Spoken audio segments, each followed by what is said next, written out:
Investment में सबसे बड़ी प्रॉब्लम एक जनरेशन से दूसरी जनरेशन में आती है। जैसे मैंने मेरे पेरेंट्स से सुना था, अरे हमारे जमाने में तो घी इतनी इस भाव में मिलता था, हमारे जमाने में तो हम दिल्ली से मुंबई आने में इतने से पैसे लगे, हमारे जमाने में तो गोल्ड का ये भाव था, है ना, वो सुनते ही है ना।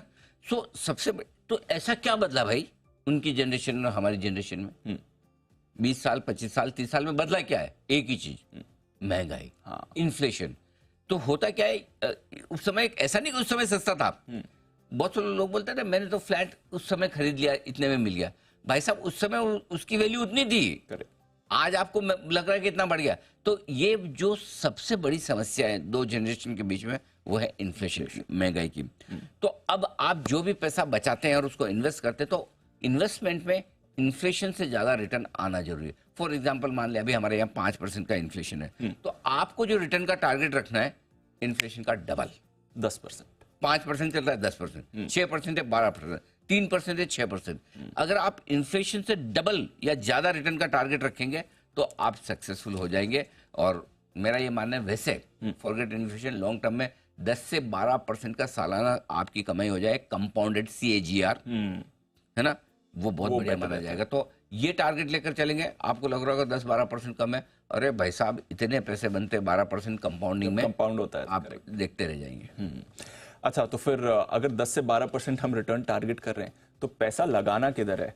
क्योंकि काफी कंफ्यूजन होता है सर जेनजी को, स्टॉक्स में लगाएं, इक्विटी में, म्यूचुअल फंड है, फिक्स डिपॉजिट्स हमारे पेरेंट्स बोलते हैं यहाँ पर लगाइए, रेकरिंग डिपॉजिट होते हैं और भी समझ, कहाँ लगाएं पैसा? सब जगह जितना ज्यादा बचाओ उतना ज्यादा लगाओ। लेकिन एक एक करके, चूंकि आपने सब एसेट क्लास की बात की है, तो मैं पहले थोड़ा समझा दूं।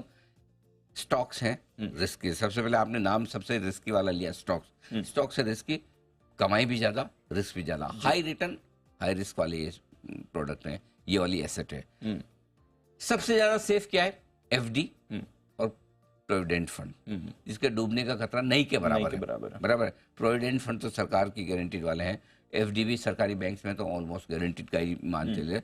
लेकिन प्रॉब्लम इसमें कि कमाई है बहुत कम। ये इन्फ्लेशन को बीट नहीं कर पाता है, इन्फ्लेशन से ज्यादा पैसा बना नहीं पाता। अब गोल्ड तीसरी कैटेगरी। तो पहली इक्विटी वाली category, high risk high return. दूसरा फिक्स इनकम वाली category, FD PF, low risk low return. फिर तीसरा है gold, medium risk medium return वाली। कैसे?